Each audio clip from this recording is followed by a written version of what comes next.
சிம்ம ராசி அன்பு சொந்தங்களுக்கு வணக்கங்க. காலபுருஷனுடைய 5வது ராசி.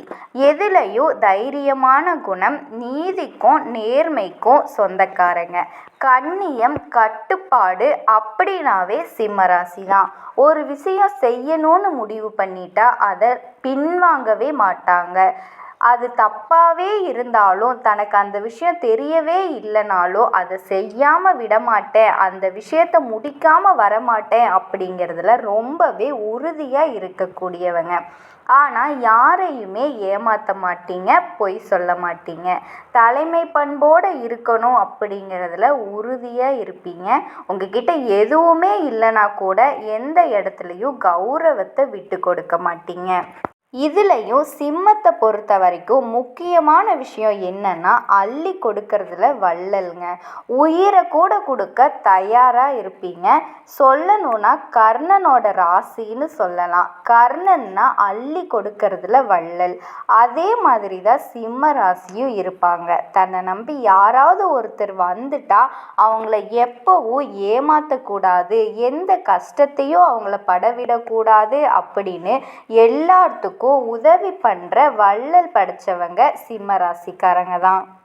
அப்படிப்பட்ட சிம்ம ராசிக்கு இது ஒரு விசேஷமான வருஷங்க. ஏன்னா இந்த வருஷத்தில் எதிர்பார்க்காத மாற்றம் நிறையவே நடக்குது. ஏன்னா கிரக அமைப்புகள் அவ்வளவு அமோகமாக இருக்குது. எல்லா வருஷமும் ஒரே ஒரு கிரகம் தாங்க பயிற்சியாகும். இந்த வருஷம் எல்லா கிரகமும் பயிற்சியாகுது. ஆல்ரெடி சனி பகவான் பயிற்சி ஆயிட்டாரு. இப்போ குரு பகவான் பயிற்சி ஆகிறாரு. ராகு கேது பகவான் பயிற்சி ஆகுறாங்க. இந்த 3 கிரக பயிற்சியுமே இந்த வருஷத்துல ஒரு பயங்கரமான ராஜயோகத்தை கொடுக்க போகுதுன்னு உங்களுக்கு தெரியுமா? அப்போ எல்லாருமே உங்க ஜாதகத்தை எடுத்து ஒரு தடவை பார்த்துக்கோங்க. ஏதாவது தசா புத்தி உங்க ஜாதகத்துல மாறுதான்னு. ஏன்னா இந்த வருஷத்தோட ராஜாவா சூரியன் வர்றாரு. அப்போ நிறைய மாற்றங்கள், நேர்மையான மாற்றங்கள் நடக்கக்கூடிய அமைப்பு உங்களுக்கு நிறையவே இருக்குது. இந்த வருஷத்தில் என்ன ஒரு வித்தியாசமான பலன் அப்படின்னா, இந்த வருஷத்தோட லக்னம் பாருங்கள், பொதுவாக பிறக்கிறதே கும்பம் லக்னத்தில் தான் பிறக்குது. நட்சத்திரம் சுவாதி நட்சத்திரம். எல்லா இடத்துலையும் ராகு பகவானோட ஆதிக்கம் அதிகமாக இருக்குது. பிரம்மாண்டங்கள் அதிகமாக நடக்கக்கூடிய வருஷமாகவும் இது அமைஞ்சிருக்கு. இந்த பதிவை நீங்கள் முழுமையாக பாருங்கள். நிச்சயமாக உங்களுக்கு ஒரு அமோகமான பலன்கள் எல்லாம் நிறையவே காத்துக்கிட்டு இருக்கு. ஏன்னா உங்கள் ராசியோட கிரக அமைப்பு, அதாவது இப்போ ராகு கேது சனி பகவான் இதுங்க எல்லாம் தான் அதிக நாட்கள் ஒரு ராசியில் சஞ்சாரம் செய்வாங்க. இப்போ சனி பகவான் எடுத்துக்கிட்டால் 2.5 வருஷம் ஒரு ராசியில் போவார். குரு பகவான்னா 1 வருஷம், ராகு கேதுனா 1.5 வருஷம் சஞ்சாரம் செய்வாங்க. இதை வச்சு தான் வருட பலனை எடுக்க முடியும். உங்கள் ராசிக்கே கேது வர்றாரு. 7ல் ராகு, 8ல் சனி பகவான், 11ல் குரு பகவான். இப்படி தான் உங்களோட கிரக அமைப்பு இருக்குது. ஆல்ரெடி கண்டக சனி, இப்போ அஷ்டம சனி. அதுதான் நீங்கள் பயப்பட்டுட்டே இருக்கீங்க. கண்டக சனி உங்களுக்கு முடிஞ்சிருச்சு. 2.5 வருஷம் ரொம்பவே கஷ்டப்பட்டுட்டீங்க. இப்போ உங்களுக்கு கேது உங்கள் ராசியை நோக்கி வர்றாரு. கேது பாதிப்பாரா அப்படின்ட்டு ஒரே குழப்பத்திலேயே இருப்பீங்க. இந்த ஒரு 2.5 வருஷமாகவே நீங்கள் நிறைய கஷ்டத்தை பட்டு அனுபவிச்சு இருக்கீங்க. எல்லா குழப்பத்திற்கும் இறைவன் இருக்காரு. அதாவது கர்மான்னு ஒன்று இருந்தால் அதுக்கு விமோச்சனம்னு ஒன்று இருக்கும்ல, அந்த விமோச்சனத்தை கொடுக்கக்கூடிய கிரகம் தான் சிம்ம ராசியை பொறுத்த வரைக்கும் குரு. குரு பார்த்தா கோடி நன்மை அப்படின்னு சொல்லுவாங்கள்ல, அந்த மாதிரி தான் உங்களுக்கு கோடி நன்மையை கொடுக்க போகிறாரு குரு. 11ல் லாபத்தில் இருக்காரு. ஏன்னா உங்களுக்கு நட்பு கிரகம். உங்கள் ஆசையை அதிகப்படுத்தி ஜெயிக்க வைப்பார். நீங்கள் என்னெல்லாம் நினைக்கணுமோ, உங்களுக்கு தேவையானது எல்லாம் உங்களுக்கு ஆசையை தூண்டிவிட்டு அதில் நீங்கள் ஜெயிக்கணும் அப்படின்னு உங்களை தள்ளிகிட்டே இருப்பார். அதாவது தெய்வத்தோட அனுகிரகம் உங்களுக்கு முழுமையாக இருக்குங்க. குலதெய்வம் இஷ்ட தெய்வம் எல்லாத்தோட அருளும் உங்களுக்கு இருக்குது. நீங்கள் இந்த கண்டக சனியோட பயத்திலேயே இருக்கீங்க. அதிலிருந்து வெளியே வந்துடுங்க. ஏன்னா எப்பவுமே சிம்ம ராசி தலை குனியவே கூடாது. சிங்கம் யார்கிட்டையாவது அடிபணிஞ்சு போகுமா? அதனால தைரியமாக இருங்க. இனி வரக்கூடிய நாட்கள் உங்களுக்கு அவ்வளவு சூப்பராக இருக்குது. ஏன்னா குரு உங்கள் கூட இருக்காரு. அதனால எந்த ஒரு கஷ்டமும் உங்களை வராது. நீ மனசில் ஆசையை மட்டும் வெயி, அதை நான் நிறைவேற்றுறேன் அப்படின்னு சொல்லி உங்கள் ராசியில் உக்காந்துட்டு இருக்காரு. அதனால நீங்கள் எதை நினச்சும் பயப்பட வேணாம். நீங்கள் கோழையாக இருந்தால் மட்டும்தான் உங்களை ஏழ்மையாக பார்ப்பாங்க. வீரனாக மாறிட்டீங்க, உங்கள் கிட்டையே வரமாட்டாங்க. இதுதான் சிம்ம ராசியோட ஸ்பெஷலே. கேது உங்கள் ராசியில் வர்றதுனால ஞானத்தை கொடுப்பாரு. யார் ஜாதகத்துலலாம் கேது நல்லா இருக்காரோ அவங்களுக்கு பயங்கரமான ஞானம் இருக்கும். எந்த ஒரு விஷயத்தையும் உடனே சிந்திச்சு உடனே அதை எக்ஸிக்யூட் பண்ணிடுவாங்க. நிறைய கற்பனை திறனை கொடுப்பாரு. நிறைய விஷயம், இந்த விஷயத்துக்கு அப்புறம் அடுத்த விஷயம் பண்ணலாமா, அதை பண்ணலாமா, இதை பண்ணலாமான்னு யோசிச்சுட்டே இருக்கக்கூடிய ஞானத்தை கொடுப்பாரு. சொல்ல போனால் குழப்ப கிரகம்னு சொல்லலாம். இப்போ கண்டக சனியை நினச்சி நீங்கள் ரொம்பவே பயப்பட்டுட்டு இருந்திருப்பீங்க. ஏன்னா அதனால அவமானம், பிரச்சனை, நிறைய அவமானத்தை நீங்கள் சந்திச்சிருப்பீங்க.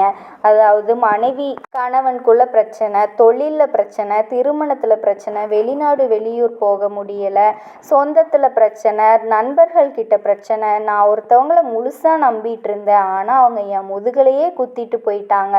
என் உடம்புல பிரச்சனை, அம்மா அப்பா உடம்புல பிரச்சனை, இடம் வாங்குறதுல பிரச்சனை, பூமி வாங்குறதுல பிரச்சனை, கல்வியில் பிரச்சனை அப்படின்னு இந்த கண்டக சனி உங்களை ஆட்டி படைச்சிருச்சு. ஆனால் இனி வரக்கூடிய நாட்கள் நிஜமாவே உங்களுக்கு அப்படி இருக்காது. இத்தனை நாள் நீங்கள் பட்ட அத்தனை கஷ்டத்துக்கும் முடிவு காலம் வரப்போகுது.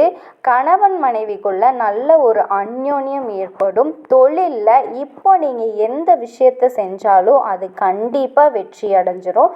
திருமண வாழ்க்கை அமோகமாக இருக்க போகுதுங்க. இத்தனை நாள் நான் வரன் தேடிட்டே இருந்தேன், எனக்கு கிடைக்கவே இல்லை.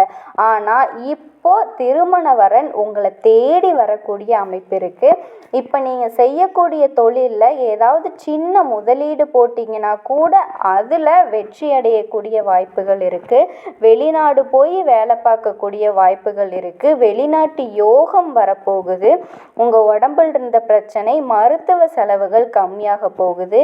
ஏதாவது இடம் வாங்கணும், பூமி வாங்கணும்னு நினச்சிக்கிட்டு இருந்தீங்கன்னா அது எல்லாமே வாங்கக்கூடிய அமைப்பு இப்போ உங்களுக்கு இருக்குது. முக்கியமாக கேது பகவானால் கடன் பிரச்சனை இருக்காதுங்க.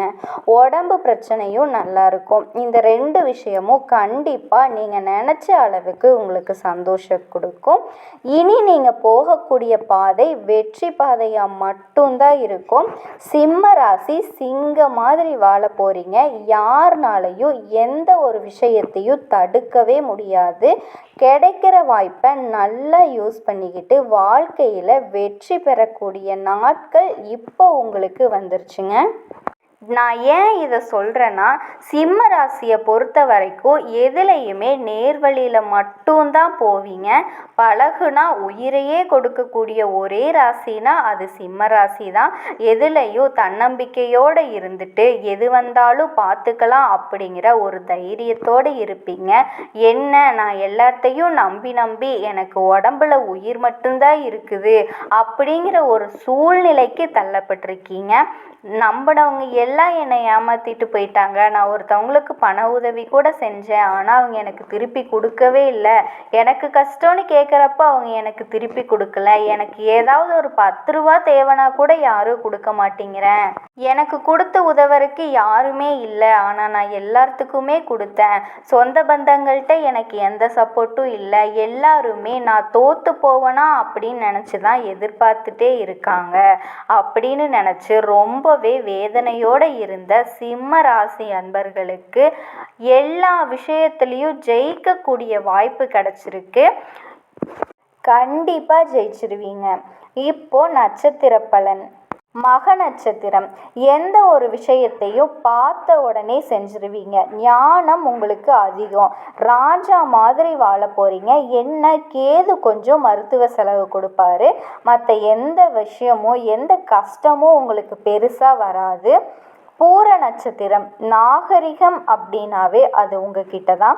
எந்த ஒரு விஷயத்துலையும் அட்ஜஸ்ட் பண்ணி போகணுங்கிற அளவுக்கு பொறுமையாக இருக்கிற ஒரே நட்சத்திரம் தாங்க நீங்கள். உத்திராடம் நட்சத்திரம், தைரியமாக இருங்க. எந்த ஒரு விஷயமும் நிச்சயமாக உங்களுக்கு பாசிட்டிவாக மட்டும்தான் இருக்கும். எதை நினச்சும் கவலைப்படாதீங்க. ஆக மொத்தம் சிம்ம ராசி அன்பர்களுக்கு இனி வரக்கூடிய நாட்கள் எல்லாமே வெற்றி பாதையை நோக்கி போகக்கூடிய நாட்களாக மட்டும்தான் இருக்குது.